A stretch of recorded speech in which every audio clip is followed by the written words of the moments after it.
Hello Tubesters, second video of the day. This is a video on the figures I'd mentioned in the Claymore Castings video that has gone before it.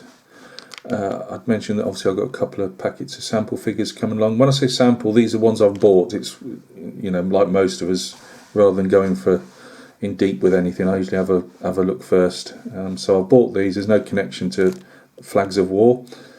28mm metal, as you'll be able to see. I've always enjoyed the period. I believe it's 1689 to 1745, although these are the 45 as we would call it in the UK.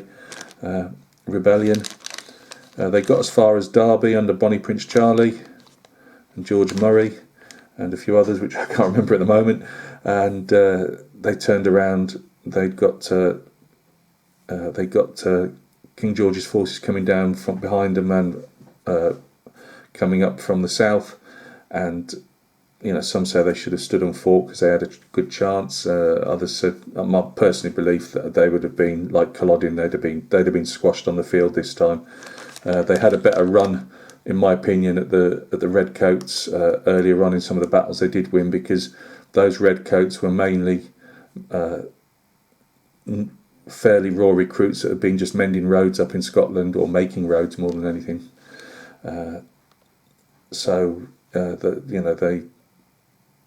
They probably had a better chance at those. I don't believe if they'd have gone south much farther, they'd have stood much of a chance, to be honest with you, because by then obviously the Duke of Cumberland had come back from Flanders, who was the King George's youngest son, and although he wasn't the most inspired commander in the world, he'd been on enough battlefields to know his business.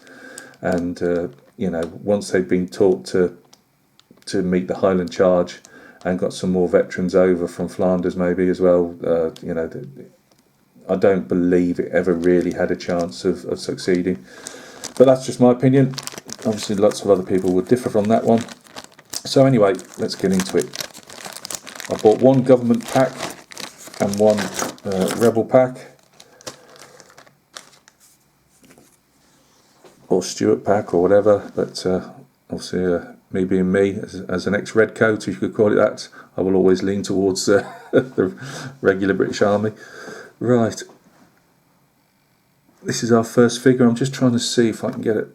The problem is with bare metal figures is getting the light on them without shining through too much. Now, Dave Imrie, who owns Claymore Castings, has done himself out of me getting some medieval figures first, because he's been putting up on his Facebook page, he's been painting these for who is it? I did have the paperwork in front of me and now I've lost it. Oh, here it is. The guy that signed it is called Ian, so I take it that's the guy that owns the thing, owns Flags of War. But yeah, let's have a look at this first. Lovely casting. I was really taken with these. Yeah, I mean, Dave Imrie's a fantastic painter, so he can sell people's figures with his painting, but I just had to have these when I saw them. I got some samples anyway to begin with.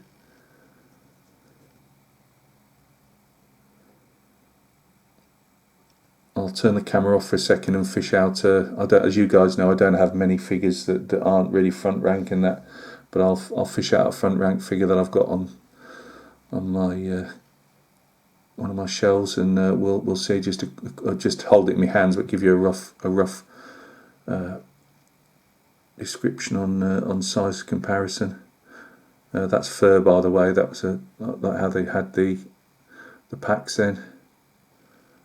Now with these guys, you will be painting. If you can't really see it there, that great detail. It's only because it's shining. There's nothing against the casting, but you will be painting a bit of lace on these. That would be there. Some of them just had waistcoats. So notice these. I don't know about the others yet, but they've just got the jackets down. Have they got the tail back? No, I can't see the tail back. You know what I mean. Turnbacks is the word I was after, not tailbacks. That's on a motorway.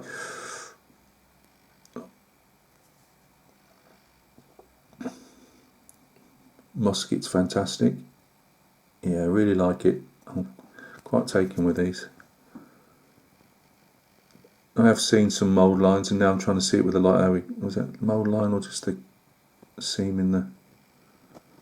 Can't tell if that's a seam with the light bouncing off it. I can't tell if that's a mould line or not. There'll be mould lines on there somewhere, but nothing overly, you know. There we've got a bit of runoff or a support. I don't know which, but that's 2 seconds work to clip that off. No, really like that. I don't think I'll be selling these, or if I do, it'll only be to finance a lot more. Happy enough with the facial details there. It's good enough for me.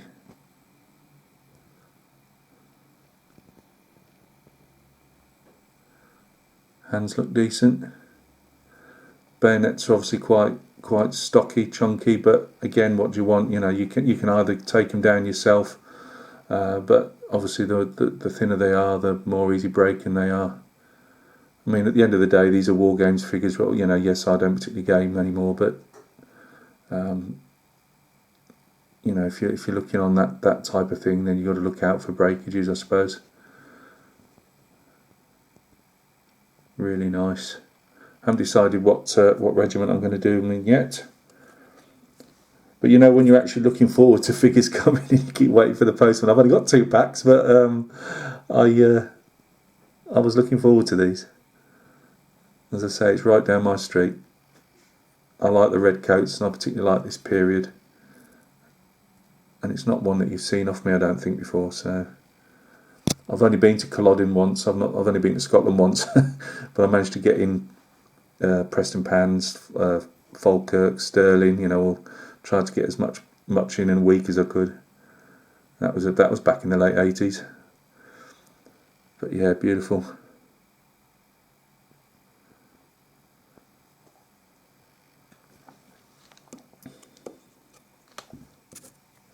And these are all in the loading poses of some, you know, different, preparing to fire, or loading anyway. It's biting off the cartridge top there to spit the ball down the barrel and shove that paper in after it. I believe you spit the ball down, pour in your, or is it pouring the yeah, pouring the powder first, spit the ball down, ram the paper, what's left of the paper down there. I believe that's the sequence. Luckily, when I was in the army, we'd forgotten the musket by then, before anybody says anything. But yeah, really nice. I like those. Very impressed. The odd bit of pit in there, but that's nothing. No, I like it. Going to enjoy doing those. The problem is it's getting them in the schedule, but they won't be long in getting done. Now I'll knock the camera off for a second, and I'll quickly go and get a figure so we can just get a bit of a comparison. Right, I've got a front rank grenadier here, so you're always going to get them very slightly skinnier than front ranks are quite renowned for being chubby, which I don't mind. I like stocky figures, I must admit. Are these stocky? I don't think so. Probably. I think they're more in keeping with the Claymore castings figures in obviously not in period, but in the thickness of the leg, especially the later ones. But that would give you roughly an idea. And it is a rough idea, I know, but there you go. So yep, that's our red coats. We'll be back in a minute with our packet of Jacobites. Right guys, we've got Jacobites next. Again, I like the faces, very nice. You'll see that they have a single, the arms separate. You can see it's a very nicely casted pin there for it. Obviously with a targe on the top. The targe is a shield, but obviously you can have them in different, quite like that. You can have them in slightly different poses, you know what I mean? So no, I'm quite happy with that. You're going to have to stick the targe on, and as we all know, they're an absolute blooming nightmare normally, but That doesn't look too bad even from here, actually.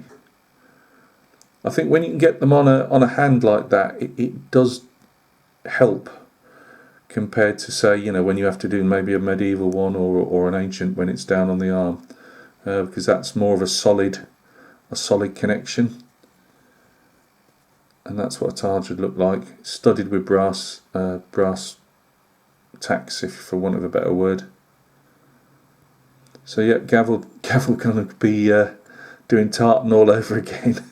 I've got some 18mm black watch tartan to do in the next 2 or 3 weeks as a small commission for somebody.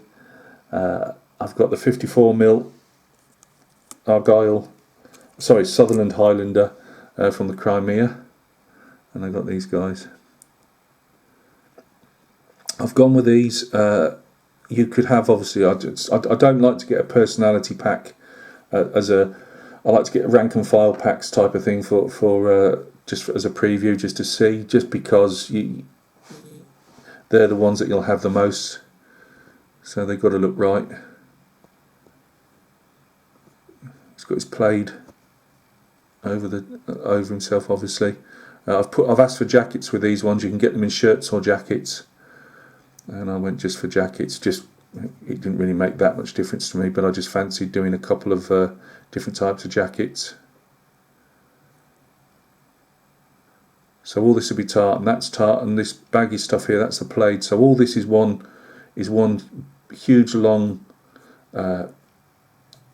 material piece that they would wrap themselves around. So it's not like the kilt where you'd literally just slip it on and, I suppose, belt it. I'm not too sure what you do with kilts. I'm not Scottish, but the plaid obviously goes all the way around and over, and they'd sleep with that at night. You know, it makes a good covering. You can throw it over your head, keep the weather off. So they're all the same by the look of it. Actually, in the you know, I don't know if the targes are the same, but again, it's just to give you an option to have that sword higher or lower. They do muskets, obviously charging with muskets. They do obviously charging with the Lochaber axe, which is for bill. So those billmen that you've seen on the Claymore casting, it's more or less one of those. Didn't change, but they called it the Lochaber axe, I believe.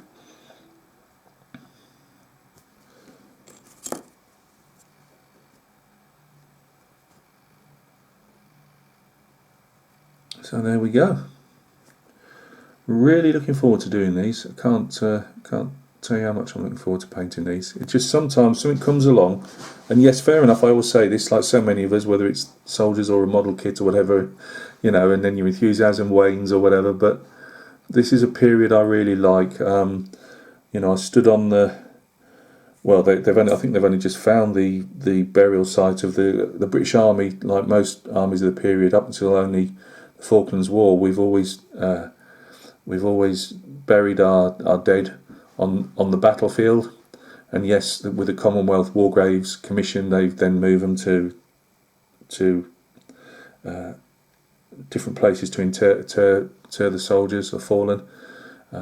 But you know, when I stood over the supposedly at the time, you know, burial place of the lads that had fell at Culloden, and again, I'm doing it, you know, as a soldier, you know, respecting other soldiers that fell, and the guys from the other side that fell as well. But you know, it always puts a chill down your back to know that the lads were buried where they fell. Really nice castings, love it. I'd say I don't know what regiments yet, but you'll soon find out.